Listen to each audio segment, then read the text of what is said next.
tercer bloque de Sin Filtro seguimos discutiendo, hablando sobre SF Crisis Morales. Hablábamos antes de la pausa de que en el octavo mes del primer año en administraciones anteriores muchas veces se están cosechando frutos de legislaciones, de propuestas, de ejes, el año de la seguridad, de la solidaridad se llamaban, se decían en otras administraciones. ¿Qué está pasando con este gobierno? Por ejemplo, el primer año de la UNE, recordarán, es el año de implementación del programa de cohesión social, que tenía muchas críticas, pero se implementó. También es cuando se empieza a coquetear con la idea de la reforma fiscal, cuando adoptan la política fiscal anticíclica, es decir, es un año en el que se ve reflejado mucho de los ejes torales de la gestión de gobierno. Lo que sería mi FAPRO después. Luego, en tiempos de Patriota, en el primer año se recordarán que se hablaba de despenalización de drogas, se hizo la reforma fiscal de febrero del 2012. Se creó el Ministerio de Desarrollo. El Ministerio de Desarrollo, el Pacto Hambre Cero, las fuerzas de tarea. En fin, digamos que el primer año es un año en donde generalmente se está acostumbrado a que el gobierno empieza a sacar como que todas sus cartas de la baraja. Aquí no, y lo mencionamos en este espacio. La primera gran carta de la baraja que sacó el gobierno de Jimmy Morales fue la propuesta de reforma fiscal. Y ya vieron lo que pasó. O sea, se tardó 7 meses en sacar una propuesta. Que luego engavetó. Y la tuvo que engavetar por el rechazo popular. Es que yo creo que esa es la parte complicada de la ecuación, que también no es como que el gobierno, suponiendo que se dé el escenario 1 que hablábamos, el escenario del salvavidas, suponiendo que solo es un desgaste esta crisis y que salen bien librados. ¿Con qué capacidad puede presentar nuevas propuestas? Esa es una. Y dos, ¿en qué temas el gobierno se va a recular o en qué temas se va a montar para seguir su gestión? Si a estas alturas del partido, si yo les pregunto cuál es el eje de política pública del gobierno de Morales, lo único que han sacado de propuesta innovadora fue la agenda urbana hace una semana.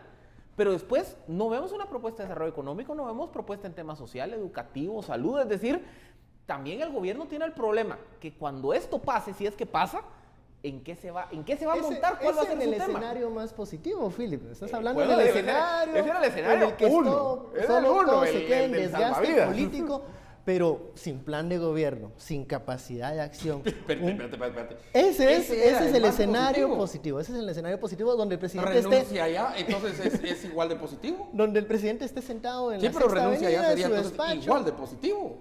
Cuidado. Claro. Cuidado, porque lo que estamos diciendo, y es correcto, es una ausencia de propuesta. Eso es lo que no se tiene. Y como yo estaba diciendo en el segmento anterior, que mira, estamos casi a las puertas de la independencia de celebrar los 195 años. Ajá. Bueno, hablamos de este tema. Aquí le preguntamos, y por favor, ¿y cuándo nos va a mostrar y pedimos el plan de trabajo? Y mira, algún rumbo, ¿verdad? Entonces, cuando viene algo como el hijo y el hermano, que es un escándalo, es un escándalo, y no tiene nada con qué sustituirlo, ¿verdad? Entonces, si se aprovecha la oposición del Congreso, por supuesto que se va a seguir siendo el tema. Y entonces, lo que hace es que las oposiciones se consolidan.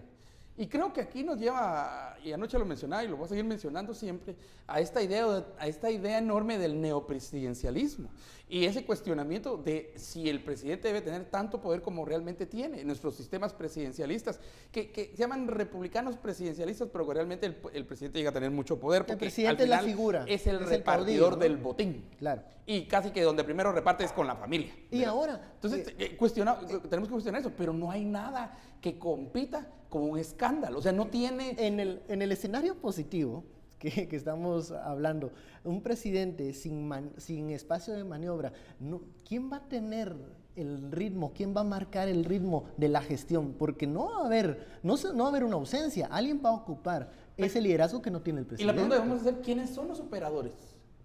Porque aún, yo te tomo lo del PP, te tomo lo de la UNI. Veremos al pero grupo tenían del operadores.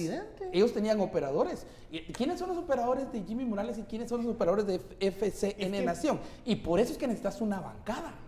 Y creo que el debilitamiento lo vamos a ver ahorita en el presupuesto 2017. Que se aprueba el presupuesto. El mejor escenario, otra vez, para Jimmy, en presupuesto 2017, ahorita ha dado todo esto, ¿verdad? Es que no se apruebe el presupuesto. Casi que esa sería casi una victoria para él. Y en temas de gestión pública, ese es de los peores dolores de cabeza que puede tener cualquier gobierno. Sí, porque ya tiene proyecciones una para gestión con experiencia tiene problemas con eso. Ajá. Imaginémonos Pero si quiere mostrarle un poquitillo de fuerza. Es que otra vez, miren, perdón, pero lo hablábamos en el corte, pero es que qué patético que cuando analizamos escenarios alternativos, nuestra experiencia es lo que pasó hace un año con Otto Pérez y hace 5 años con Álvaro Colom. Yo creo que habla un poco mal de nuestro sistema.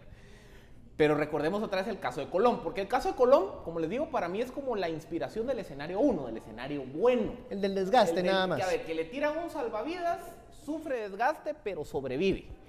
¿A quién se lo tira a Colom? La investigación de CICIG. La investigación. La CICIG, que al final le hace su historia de... Es que aquí lo que hablamos anoche, el Ministerio Público va a jalar la pita. Y así como puede que encuentre que la pita